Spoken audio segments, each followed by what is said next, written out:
Have you ever wondered how people are able to make AI-generated content like this and make thousands of dollars in the process? Well, let me show you. To start things off, I am in fact a real person.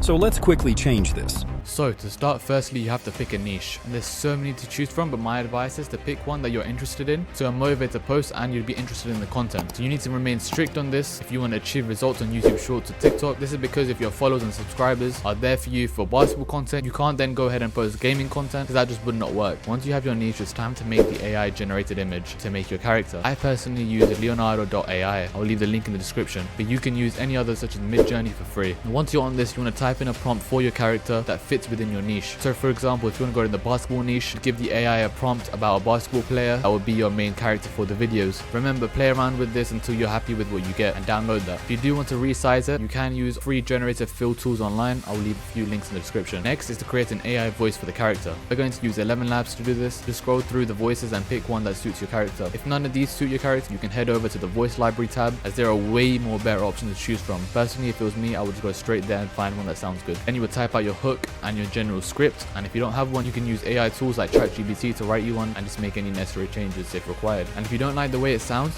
regenerate it, because every time you generate it, it sounds different. So now we have the image and we have the voice, and now we have to put the two together. So I use a website called Studio D-ID. You want to create a free account and click the create video tab. From here you want to upload your image and you want to upload your audio and click generate video. Now that you have your video of your AI character speak, it's time for some editing. You want to take this raw video and edit it, because if someone sees that video unedited, they're most likely going to scroll away. You can use CapCut if you want, or any other editing software like Premiere Pro. From here you just want to add captions, you want to add images, sound effects and cuts that would be needed for the video. Now it's very important to keep the first few seconds highly engaging, as if someone sees the first few seconds and doesn't like it, they'll most likely just scroll. So the key thing that you guys want to focus on is retention time, as the retention is what correlates to views and subscribers and then money. After you made your edits, you export it and you have your short form content completely generated by AI. And me personally, I just started this, and my first video that I posted using this method got 100,000 views and counting. So safe to say I will continue to do this, and it got over 55,000 people who are non-followers to engage with my content. If you do this, I would post 3 times a day on TikTok and about 1 or 2 times a day on YouTube Shorts for the maximum amount of results. I am going to be continuing to using this method to make more videos and scale my account and multiple other accounts, so make sure to subscribe for any updates and future videos to help you guys with your short form content and your pages. And yeah, if you guys enjoyed the video, please like, subscribe, share. I'll see you guys later.